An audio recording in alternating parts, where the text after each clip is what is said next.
संथगतीने काम सुरू आहे अशा प्रकारचा एक आरोप केला जातो। जय श्रीराम। अतिशय दुःखद घटना होऊन गेली की जे कोल्हापूर शहराचा अतिशय जिव्हाळ्याचा विषय म्हणजे केशवराव नाट्यगृह आणि खूप साऱ्या लोकांची नाळ याच्याशी पूर्वीपासून जोडलेली आहे, त्यामुळे खूप वाईट वाटतं या गोष्टींचं। परंतु ज्या गतीने तुम्ही म्हणता तर त्या गतीने मी थोडासा आढावा घेतलेला आहे।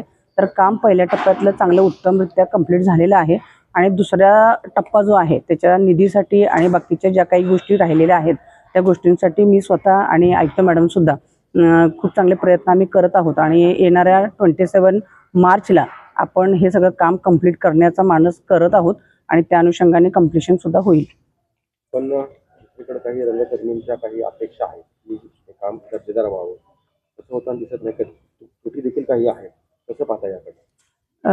रंगकर्मींचा याच्याशी खूप चांगला जिव्हाळ्याचा विषय असल्यामुळे ते लोक स्वतःहून खरं तर या सगळ्या गोष्टींकडे लक्ष देतात। आनंद आहे या गोष्टीचा की त्या अनुषंगाने प्रशासन आणि महानगरपालिका सगळेच लोक चांगल्या पद्धतीनं कोऑर्डिनेट करून चांगल्या पद्धतीचं उत्तम दर्जाचं काम नक्कीच करतील। जर रंगकर्मी दिनाच्या दिवशी जर हे काम पूर्ण झालं नाही तर आंदोलनाचा इशारा देखील त्यांनी दिलाय, काय आव्हान असणार?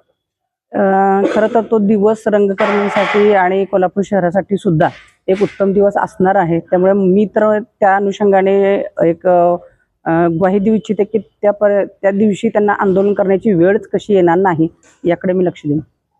थँक्यू।